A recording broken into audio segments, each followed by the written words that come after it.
In this AMA, the question is, how can I learn more about my buyers?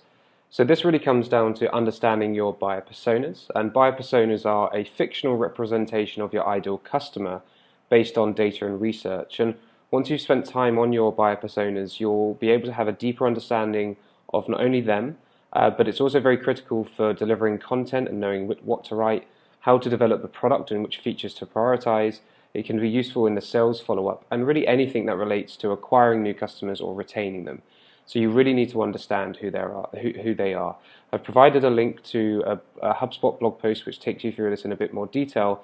However, a trick that I like to use is to look at the job descriptions of your ideal customers on a regular basis. So once a week, put some time in your diary to review new job descriptions. The reason that I say this is because in those job descriptions, they'll often be talking about the challenges and the objectives that the people are hiring for.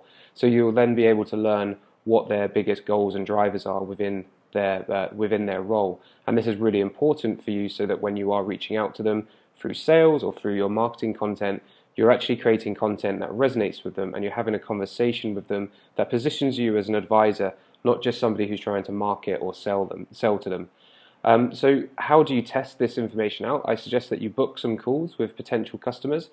Come from a position where you're not trying to sell anything, but you just want to ask them a few questions about their role, some of the main challenges, and test your hypotheses during those conversations. So you could ask them, you could say that you've spoken to other marketing managers and they are struggling with X, Y, Z, or one of their objectives is to increase webinar registrants for Q2, whatever the objectives are, and you could ask them if that's a similar goal that they have and what they're doing to overcome their challenges and achieve their goals, and just be like a sponge and absorb all of this information in and record it down in a spreadsheet so that you can then filter and prioritize the content, the product development, and the sales follow-up for yourself in the future.